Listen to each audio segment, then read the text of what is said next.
What's going on, everybody? This is James Grandmaster Facts Boyce, and this is the Facts Project. Today, my special guest, excellent animator, founder of Leonard Studios, and creator of Team Supreme. Welcome, everybody, Joshua Leonard. Thank you, sir. Hey, thank you for having me, man. I'm excited to be here. Absolutely, man. Yo, look, for one, just basically through our pre-talks and everything, I got notice of you through a lot of social media, basically seeing the characters that you pretty much put up on the screen, and the fact is your art style is dope, and the character development on what you're about to create is just absolutely fantastic. Now, if you could tell us about Team Supreme. Yeah, so Team Supreme came about in 2009, and it's about a group of kids who all have a medical difference or disability, or what society calls a disability. Whereas for me, learning about some of these different disabilities, they came out as a like a superpower, to be honest. So I wanted to create a cartoon about kids, special needs, and them having, their so-called disability is their superpower.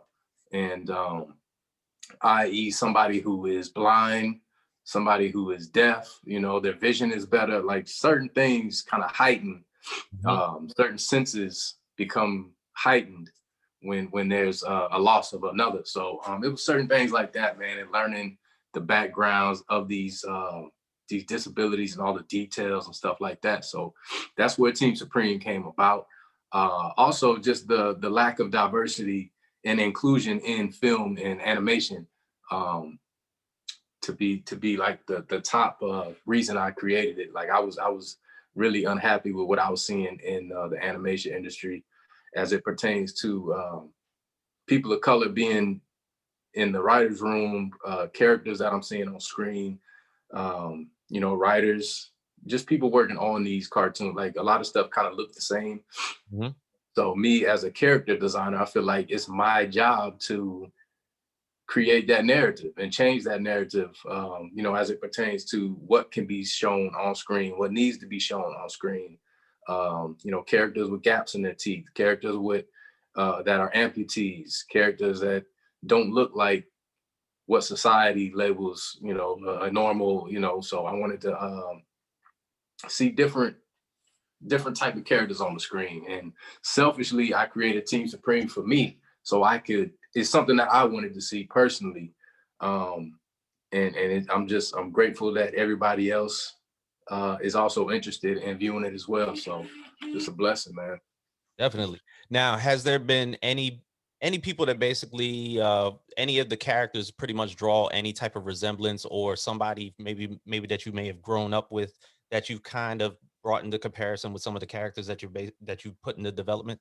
No, that's a good question. The only one that is like personal that I knew is him right here in the back. That's Dr. Jackson. That's he's actually based off my best friend, Brent Jackson, who was killed in 2008. So that's just kind of me keeping his name and his legacy alive, man. He was the only child. So, and Brent loved people. So that's kind of where the idea came from, to make him like the big dog, the overseer of these special superhero kids. So, and then everything else is just me doing research. Right. I got a friend of mine named Shakira Farrell. Her son, you probably seen her all over my Instagram. Yeah.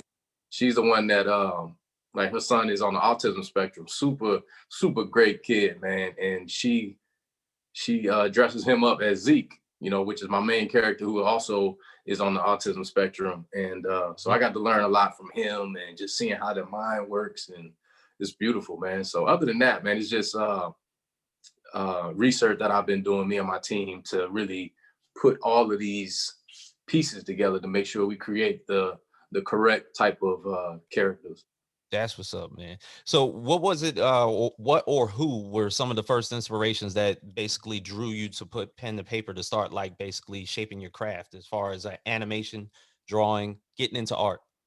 Yeah. So first off, it would be my older brother, Jason Leonard. That's the one that he passed in August last year. So he's the reason that I started drawing. Like he taught me how to draw Garfield when I was in kindergarten.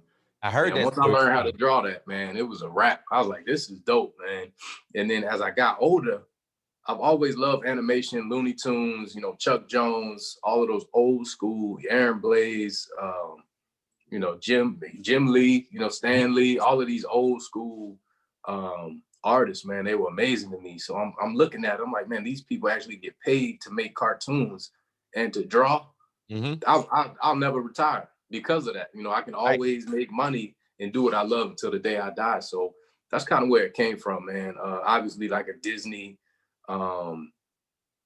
it's so many, man. Like nowadays, you got Bruce Smith from Disney. You got Frank Abney, who's shout out to Frank, man. That's my guy.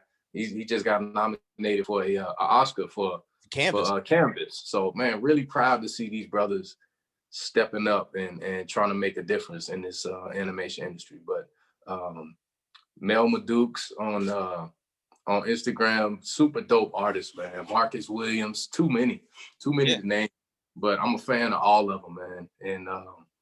And even people that are not famous, you know, I'm always watching and learning different things, you know. So I'm really grateful for all of them. Now, when this first started to basically like kicking the full drive, was the first basically thought to put this was it either in a comic book form or was it always going to be a cartoon? Yeah, good question, man. So my original plan was to make a short film. Okay. And I'll tell you a crazy story, man. So I did not a Kickstarter, I did an Indiegogo campaign. Okay. So my Indiegogo campaign came out when Matthew Cherry's Hair Love Kickstarter came out. So I remember Matthew Cherry is a beast. That's a good friend of mine as well. So shout out to Matthew.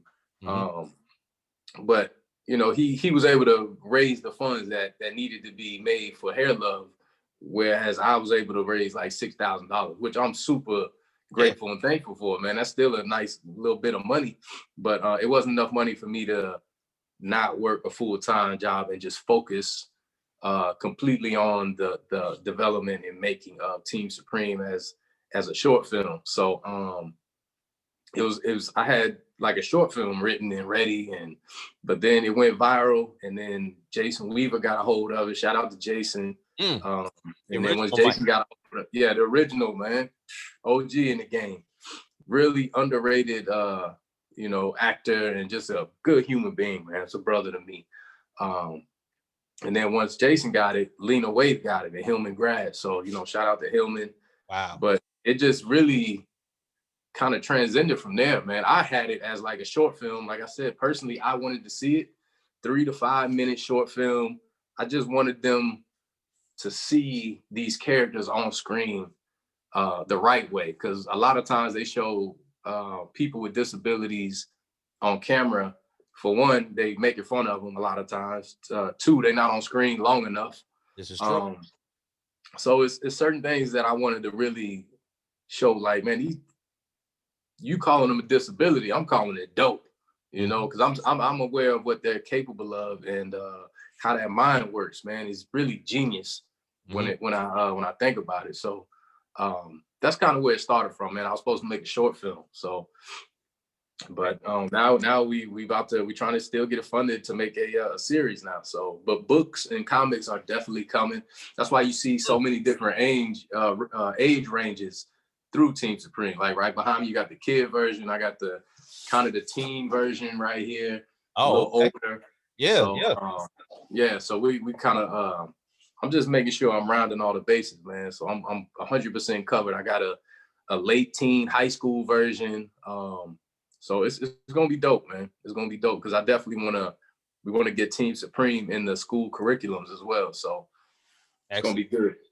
Well, I always feel like one thing that's generally lacking amongst a lot of comic books, where you're basically saying that you're developing it a lot more for kids and a lot more for teens. People do realize that sort of demographic has always been pushed, whether it's comic books and cartoons have been pushed towards kids. Now, no, pop culture has elevated it to the point where a lot of adults make the runs of basically commenting, critiquing on it because it's still within us. I'm still a big comic fan, as you can see. Damn, sure. You know what I'm saying? And I still watch a lot of cartoons, but the general audience that you want to build from is kids. Right. And I feel like this is definitely just a great starting point. What do you feel is lacking amongst the diversity in animation that caused you to create Team Supreme? Yeah, real good question, man. And just piggybacking off on what you just said about the kids and Team Supreme, you gotta realize, like, as children, it's an animator's job, it's a director's job, it's a producer. We have to, like, we tell the stories for these kids. So when you lie to them, you messing them up from the get go, man. True. And I say that to say, like, even as a kid growing up, I would see the bad guy would always have like dark eyes, or they equate black with negativity. Hmm. And so me as a character designer, I don't want to do that. I want to show maybe this character looks like a handsome or a real pretty girl. You can't trust everybody just Right. because his brother has dark black hair, dark around the eyes and stuff, like skinny, long fingers. He might be an angel. You don't know, man. Yeah. It's But yeah, it's kind of how they kind of typecasted these villains into into these films and cartoons. So now kids, they automatically equate that look with a bad guy. So it's true. um I don't remember the other side of that question, but Oh no, I was that basically like asking as far as like what do you feel was lacking amongst the diversity in yeah, animation currently that's right. that caused you to create Team Supreme for what it is? Yeah, yeah, definitely. I didn't see any. First of all, you don't see many characters that look like us on screen at all. And even when you did see a black character, it looked like the same character designer did all of the, way back in the day to right now. They all had the little high top. It was just a real simple um, looking character, and you can tell. And it's not their fault. It kind of is because they didn't bring in Yeah. a black person, but they had that greenish muddy skin, like they didn't know. Hmm. We weren't in there to say that's not how we look, that's not, add Right. some blue in there, add a tint of red in there. So it's stuff like that, and you still kind of see it today, like, man, you gotta, Mhm. we don't look like that, man. All of our skin is not like that green, like, really, it's a real muddy looking color, but it's stuff like that. And like I said before, with the writers' rooms, they have to be diverse, man. And that's where Mhm. Team Supreme is gonna stand out from any other studio. Like, everybody working on Team Supreme will either have a disability, or somebody will know, a close relative, or like, it's really, they're gonna have to be on the same vibe that I'm on, as it Wow. pertains to really making a diverse team. And that's how you're gonna get the best stories across, True. so that's why a lot of cartoons on TV, kind of copy and paste. This one did this, so we'll do the same thing, but we'll switch this up. You got to change up in writers' rooms, man. So I think that's one thing. The lack of diversity in the studios, the inclusion shown on camera, on in cartoons. I mean, think about it, man. How hard is it just to put a character in a wheelchair? How hard is it to get this character and I get, you got to animate it. I get all that. That's hard to do. Mhm. But it's like the overall outcome is going to be crucial. Now you're helping parents out that have a kid with a disability. Now they can use this as a teaching, a learning tool. Like, you're okay. It's okay to be different. And that's what Yeah. Team Supreme is, man. We want to normalize, what society calls a disability. You and I probably have a disability. We who knows, man. I know I'm not perfect. Yeah. So that's pretty much what it's missing, man. They're trying to get a little bit better. It's slowly starting to move in the right direction. They are giving, like I said, Frank Abney, they over at Pixar he was, but now he's at Netflix. So he's getting these high, director jobs now and all this other stuff. Mm. So it's a really good look, man. Like, these dudes, Bruce Smith is getting another season of um Family. I forgot the Proud Family. Family. So Yep. yeah, man, I'm super excited about that. And I saw that team over there that Bruce Smith has, and it's a lot of diversity. So that's that's what I'm saying, man. You put people of color in these positions. We know what it feels like to be in the back. So Mhm. we're gonna make sure we're gonna cover all these bases. We want you in here. We want you. We want these different nationalities in there. That way you get everybody's story. So I think once we get that going, that'll be the beginning of this so-called industry.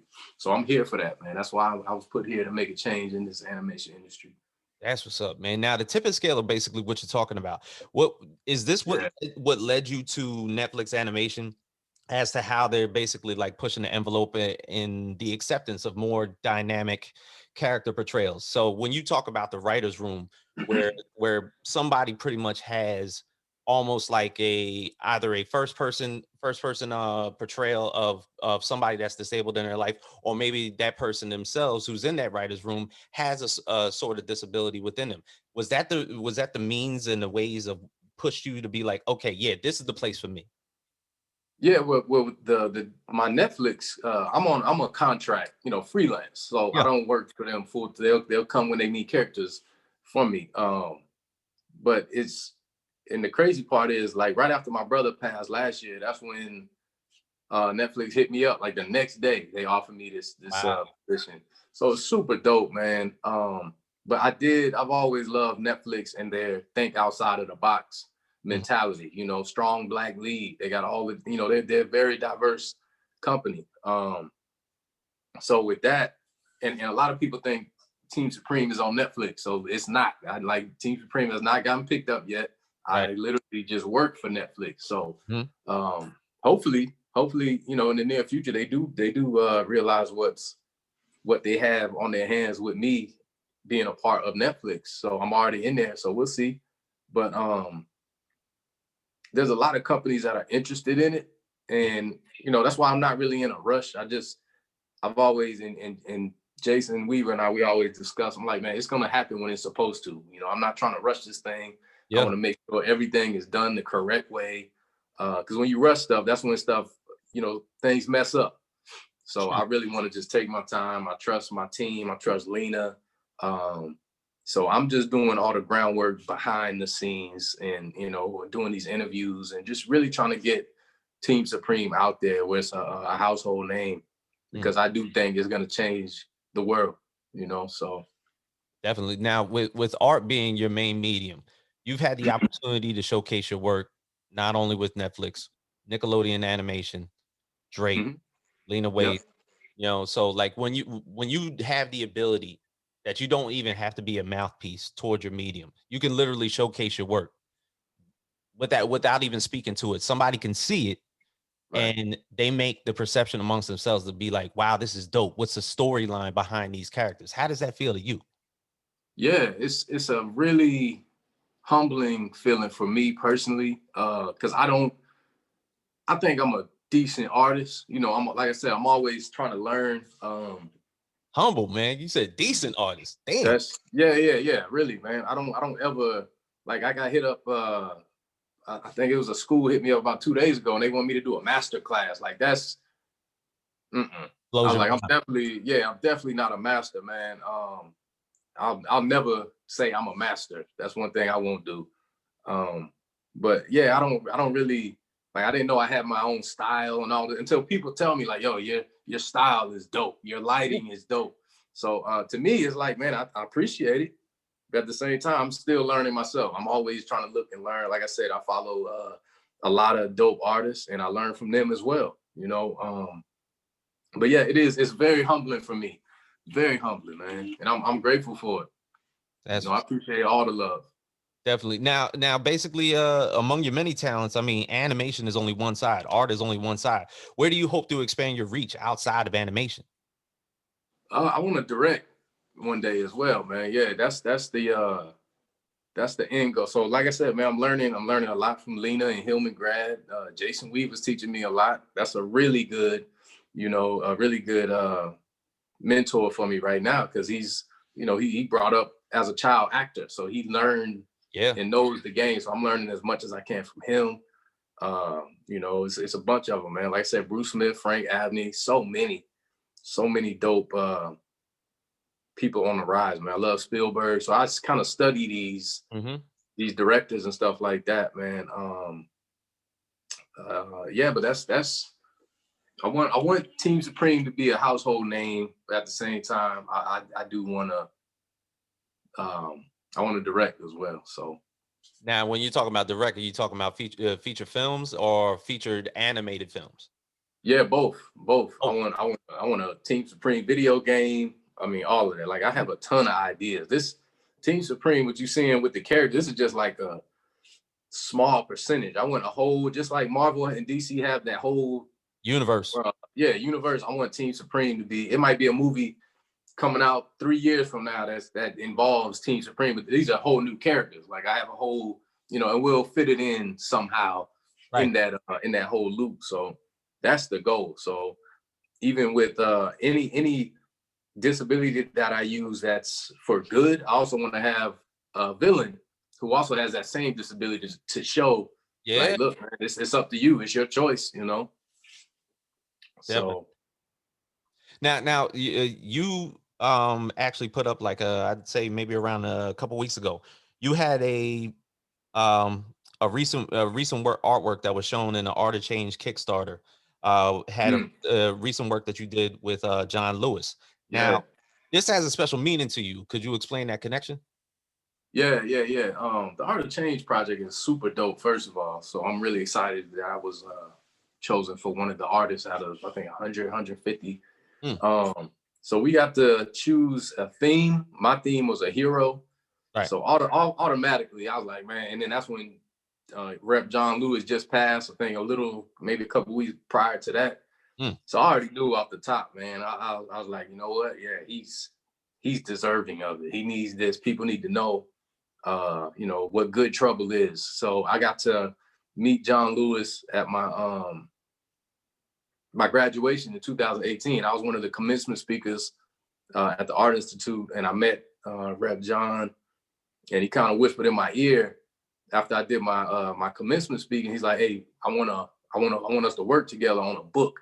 mm-hmm. I don't remember, like, you didn't go into detail, but I'm pretty sure it was a book for kids, and I'll probably still make the book and use him as a and donate the money to whatever funds he or charities he has, and probably call it like Good Trouble or something like that. But just kind of showing what he believed in, what his whole what his goal was, what his passion was, as it pertains to politics and doing the right thing and fighting for what you believe in. So yeah, John Lewis, man, that was my dude. So shout out to him. Yeah, it's funny because John Lewis actually has a big imprint in the comic community. He had a Mm, he had a graphic novel called March, which was okay. basically about the Freedom Ride, and it was made Yeah. to a comic book. And he Dope. he would show up at Comic Cons, literally dressed Oh wow. as his younger self with the trench That's coat tough. and everything, crossing the bridge into Selma. That's tough. And Yeah, that's dope. he would actually like take a bunch of kids with him and march around Comic Cons. Wow. Yeah, so like when that book got dropped, I mean, of course, it's like, okay, this is basically based off of the true story Yeah. of what John went through and occurred amongst Selma. And it's funny because when you brought up when you brought your artwork to light, you didn't Mhm. choose a current state of John Lewis. You chose that state of him being a young man Right. with the band-aids on him and Yeah. everything like that Yeah. after what happened to him in Selma. You know, Right. Yeah. Yeah. the Yeah. man damn near almost died. So like Yeah. Yeah. that, They beat him up. They beat yeah, him up yeah. for sure. I saw that and I was like, wow, man, like you really like touched on that because you basically put out a point in history where there was where it was the John Lewis that basically was fighting for change. And Right. this is a man that basically like looked like a warrior at the end of the day. For sure. For Yeah, sure. Yeah. and that stood out more and more. Yeah, I'm glad I chose that image because I don't think a lot of people realize, like, this man got beat to sleep almost, man. Like Yeah. he was really battered and bruised. I just really wanted to capture, art is always an exaggeration sometimes. So I Mhm. really wanted to exaggerate these bruises and the blood dripping down, and um to show him as a young man all the way up to his rise. So that was special for me, and I was excited and grateful to be given that opportunity. Mm. Well, to continue on, now who is creating the storyline, the plot for Team Supreme aside from yourself? Yeah, I have a writer who also has a disability. Shout out to Giselle. She's a dope writer from LA. She's from Miami like me. And Giselle is actually, she's deaf. Mm, So that's what I mean, man. Like my whole team that's working on this is gonna have some type of, you know, I want Jamie Foxx to play Dr. Jackson in the back, because a lot of people, if they don't know, Jamie Foxx's little sister just passed away a couple months yeah. ago from Down syndrome. So I feel like he would be a really good key figure for this character. And he and Jason Weaver are real close, so we already in there right there. So, but yeah, man, it's a blessing, man. I'm super excited. Well, shoot, man, it's good to see that basically like Jamie is now jumping into the animation realm where he was Yeah. just recently with Soul. Yep. So definitely, maybe more so in the future, it causes for your character to come to life, especially now that we're starting to get more traffic as far as like showcasing a lot of this artwork and putting it out there. Right. Yeah. The only difference is Team Supreme, my black characters are not going to transform. They're going to stay, they're not going to turn into ghosts and animals, and they're going to be black on camera the whole time, man. So, Okay. yeah, man. Soul was dope, though. But I'm sick What? of seeing that stuff, man. Stop transforming us, man. Yeah. No, I know exactly what you mean. Now necessarily, with the children in the children in Team Supreme, are there secret identities when they do transform, or are they just known as Team Supreme and everybody just knows them throughout life? Yeah. That's probably how it's going to be. They'll have their regular names and all that. Like I said, we still developing Hmm. certain Yeah. aspects of it. Like one being Zeke's little sister, Sweet Pea. I don't know if you can, she's over here, but Okay. at first we had her as we wanted to give her sickle cell. We Hmm. wanted to kind of touch on all these different avenues when it comes to these disabilities and medical differences.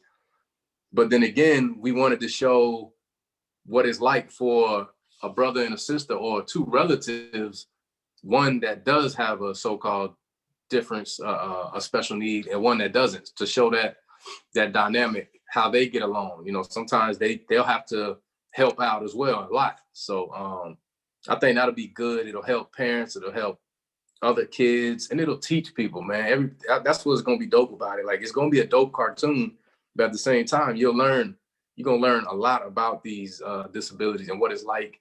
Um, and a lot of people don't know. That's why I gave Zeke the high top. You know, he got the high top fade, Yeah. because I wanted to show an episode where how difficult it is somebody with autism to get a haircut. They don't like the noise, they Yeah. don't like the vibrations. So it's certain things like that, man. And then each episode, maybe one episode would just be about Zeke. We'll show what it's like in his daily routines and stuff like that. We'll show Lee, who's blind. You know, we'll show Mech, who's in that wheelchair for spina bifida, the Mm. difficulties of going upstairs, downstairs, you know, not being able to do certain things, but still navigating through life without complaining, man. I don't know if you saw, I just posted, actually, no, I posted it on LinkedIn because it wouldn't let me post it to Instagram, but there's a little girl on a treadmill, and she's a quadruple amputee. Mm. And, you know, no arms, no legs, but they had, the prosthetic Yeah. legs, and she was running on the treadmill, smiling, laughing, and it was just dope to me, man. Like, this girl, the fact that she can still smile through this stuff, man, is beautiful to me.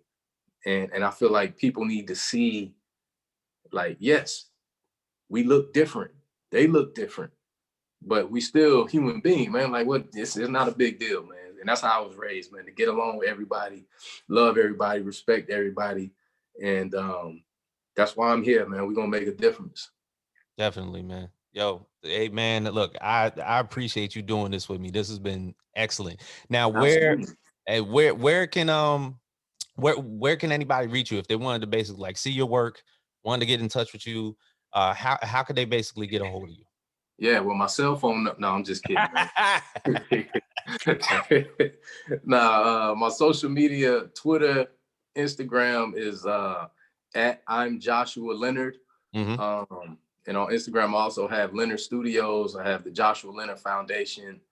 And then Team Supreme Cartoon, all on Instagram and Twitter. LinkedIn, just Joshua Leonard. That's where I'm at the most, man. I love LinkedIn. Yeah, definitely network, man. If you can network, do as much networking as you can if you want to get into any industry. You know, meet people, introduce yourselves, be professional as possible, man. Don't just send them artwork and then expect them to respond back. Like, you know, introduce yourself, let them know what your goals and aspirations are, and then start to create that relationship. But LinkedIn's a real underrated it's tool, a beast, man. Yeah, it's a beast. And people think just because it's kind of boring, and it's my favorite, man. Like, if you think about it, you can literally, and I'll tell you what I did, man. And this is when I was a college student, like as a freshman, 4 or 5 years ago. I would watch these Disney movies and Pixar, and I'll watch the credits. I know what you're talking about. And I'll be like, okay, he's an animator. Okay, and I'll find him on LinkedIn and add him, hit him. Hey, love what you did in this movie. Love this. Boom, boom, boom. And now I'm friends with all of them, man. Like, I have that network, and it's just, now they see my artwork. Now they see Team Supreme. Right. So it's really, I don't think it's hard as people think it is, man. And I think a lot of younger kids are kind of pushed away from it because they don't know how to, how do I network? What do I do? Shy. Yeah, true. But yeah, and that's cool too, man. But you still have to, you got to go get it, man. How bad do you want it? So yeah. This is true, bro. This has been an excellent talk, man. I appreciate it. Yeah, for sure. 100%. Thank you, man. Absolutely. So, rolling out Facts Project. We are out.